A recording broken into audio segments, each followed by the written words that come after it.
Welcome to this IELTS Listening Practice Test, brought to you by Spinta, your partner in English exam success. This test simulates the real IELTS listening experience with authentic question types, timing, and difficulty levels you'll encounter on exam day. You'll hear the audio only once, just like in the actual test, so stay focused and keep your pencil ready. Remember to read the questions carefully during the preparation time and transfer your answers accurately. This practice will help you build confidence, improve your listening skills, and familiarize yourself with the IELTS format. Part 1. Now look at Part 1. You will hear a woman calling a picture framing shop. You will now have some time to look at the questions.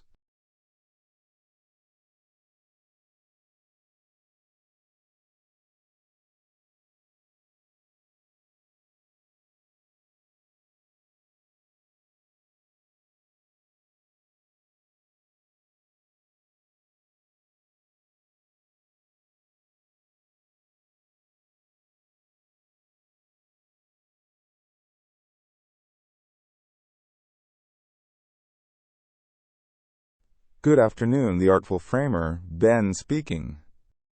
Hello, I'm hoping to get a quote for framing a piece of artwork. Of course, I can help with that.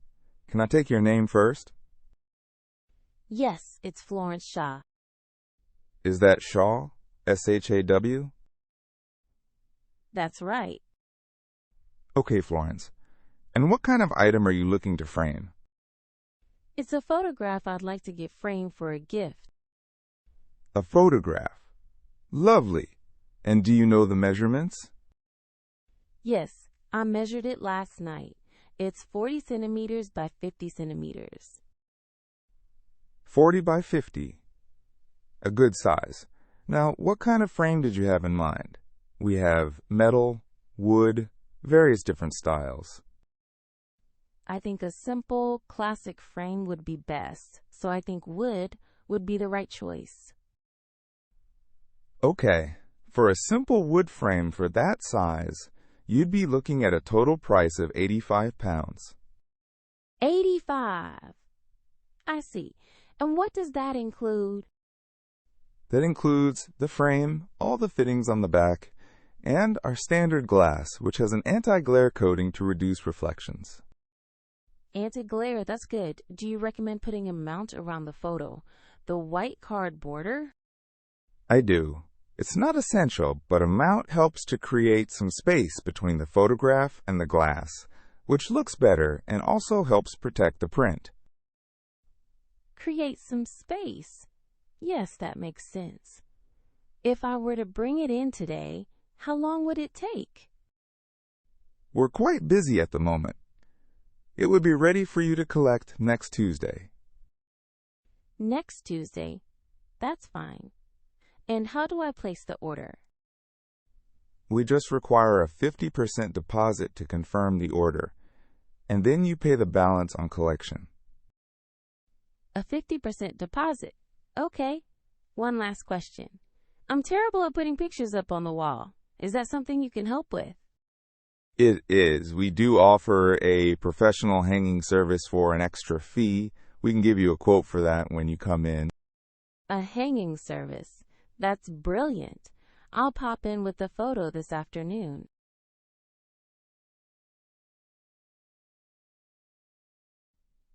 Part 2. Now look at Part 2. You will hear the manager of a new sports complex giving a welcome talk to new members. You will now have some time to look at the questions.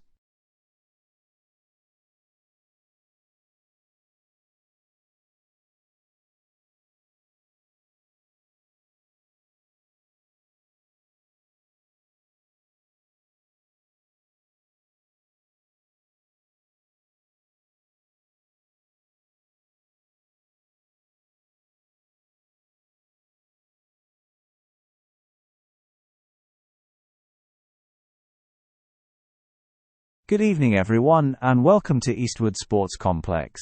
My name is Daniel Bex as Centre Manager. It's great to see so many new members here for our induction evening. The main purpose of this talk is not to sell you anything, but to run through some important safety procedures to ensure everyone can use our fantastic new facilities without any problems. First, let's look at the plan of the complex in your welcome pack. We are currently standing at the main entrance. The first thing you'll see here is the reception desk, where our staff can help you with any queries. As you come in, the large room on your left is our state-of-the-art gym. We're very proud of it. The entrance to the gym is right next to the main sports hall. Inside the gym, along the back wall, you will find our new climbing wall. It's an excellent facility, but you must complete a safety induction before you can use it. Now, if we look to the right of the main entrance, you'll see two studios. The first one you come to is the yoga studio, which is a lovely quiet space. The room behind that is our main dance studio, which has a specially sprung floor. Now, at the back of the building, is our wonderful 8-lane swimming pool. For those who just want to watch, you'll find the spectator seating along the side of the pool, with access from the main corridor. Now, let's talk about access. We operate a modern keyless system. On every visit, you must scan your fingerprint at the entrance gates to gain access. This is for both security and safety, so we know who is in the building at all times. We have a wide range of sessions available. For our younger members, we run Teen Fit sessions after school. These are not about elite training. The goal is to provide a fun introduction to fitness in a friendly and supportive environment. We want to help young people build healthy habits for life. As a new member, I encourage you to take advantage of the free initial fitness assessment we offer. A qualified instructor will sit down with you, discuss your goals, and create a personalized workout plan for you. This is a fantastic benefit and is included in your membership. Finally, you're probably wondering about class schedules. We don't use paper timetables anymore as they go out of date so quickly. The most up-to-date information for all our classes can always be found on the center's mobile app. You can also use the app to book your spot in any class. Right, that's all from me. Let's start with a tour of the gym.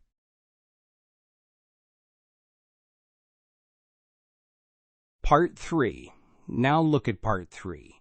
You will hear two business students, Isabella and Oscar, discussing their presentation on nudge theory with their tutor, Dr. Miller. You will now have some time to look at the questions.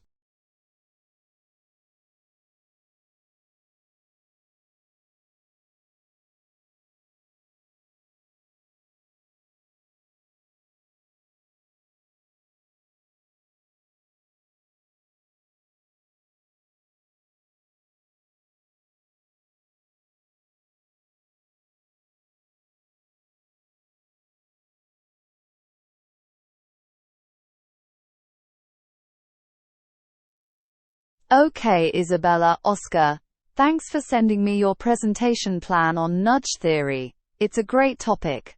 I'm impressed that you're already thinking about how to improve it. It shows you're critically evaluating your own plan, which is excellent. Thanks, Dr. Miller. We've got a basic structure, but we feel some parts are weaker than others. For example, our introduction just dives straight in. We realized it needs to add a clear definition of what nudge theory actually is right at the start. A very sensible starting point. And your next section?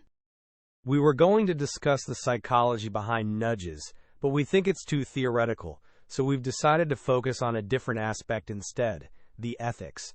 We think a discussion about whether it's right to nudge people will be more interesting. A much more engaging angle. Good. And the section on choice architecture. We've got a lot of complex diagrams in that section.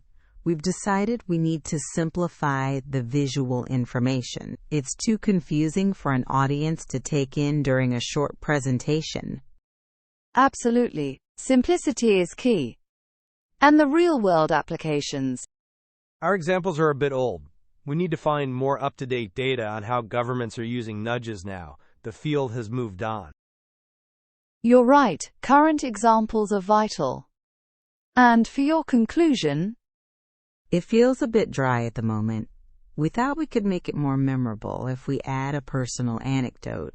Maybe a story about a time we realized we'd been nudged ourselves. That's a lovely idea. It makes it more relatable. So, Isabella, what did you find most surprising during your initial reading? For me, it was how simple but effective the interventions are. Things like putting healthy food at eye level in a cafeteria. It's such a small change, but it has a huge impact on people's choices. The power of the default option. Exactly. And Oscar, regarding the choice architecture section, how will you simplify it? Well, instead of showing 5 or 6 complex diagrams, I think we should just choose one key one and take the time to explain that one diagram in detail. Quality over quantity. A much better approach, and you mentioned the ethics. What's the main ethical debate you'll focus on? The main criticism is whether it is a form of manipulation. Are governments tricking people into doing what they want, even if it's for their own good? That's the question we want to explore. Excellent. That's the central debate. So now you have a clear plan of action. What is your immediate next step? I think we need to divide up the research tasks for the new information we need to find. We need to be organized about who is looking for the new data and who is researching the ethical arguments. A very logical next step. Good, I look forward to seeing the final presentation.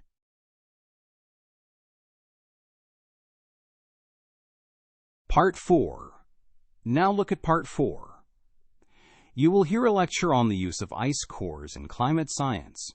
You will now have some time to look at the questions.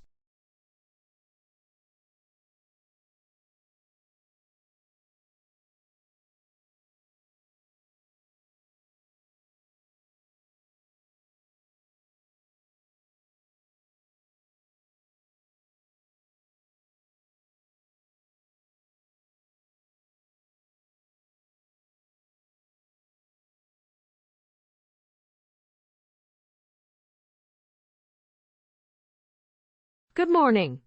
In our last lecture, we discussed proxy data for climate research. Today, we're going to focus on one of the most powerful tools available to climate scientists, ice cores. So what are they? Ice cores are long cylinders of ice that have been drilled from ancient glaciers and ice sheets in places like Antarctica and Greenland. These cores are incredibly valuable because they provide a direct and detailed record of past environmental conditions, stretching back hundreds of thousands of years. The principle is quite simple. In these polar regions, snow falls each winter and doesn't melt in the summer. Over time, layers of snow build up and are compressed by the weight of the layers above, eventually turning into solid ice. Each layer of ice effectively represents a single year's snowfall, creating a kind of natural archive that scientists can read like the pages of a book. The real magic of ice cores lies in what is trapped inside the ice. As the snow is compressed, tiny bubbles of air get trapped. These bubbles are perfect samples of the ancient atmosphere. By carefully extracting and analyzing this air, scientists can measure the precise composition of the atmosphere at the time the snow fell. This allows them to track past levels of crucial greenhouse gases, most importantly, carbon dioxide and methane. But that's not all. By studying the isotopes of oxygen and hydrogen within the water molecules of the ice itself, scientists can also reconstruct past temperatures. This gives us a year-by-year record of how the Earth's temperature has changed over millennia. Other materials trapped in the ice also tell a story. For example, layers of volcanic ash from ancient eruptions can be found in the cores. These layers are extremely useful because they can be matched to historical records of eruptions, which helps scientists to accurately date the different sections of the ice core record. So what have we learned from ice cores? Well, perhaps their most significant contribution is that they have revealed a clear, unambiguous link between atmospheric carbon dioxide levels and global climate. The data shows that when CO2 levels have been high, the Earth has been warm, and when they've been low, the Earth has been cold. This historical context is vital for understanding our current climate situation. Of course, obtaining these records is a huge undertaking. The main logistical challenge is simply the remote location of the drilling sites, which are some of the most inhospitable places on Earth. Drilling projects require immense planning and resources. In conclusion, ice cores are one of our most precious scientific assets. They are a finite, non-renewable source of climate data. The information they hold is essential for understanding the Earth's climate system and for making accurate predictions about its future.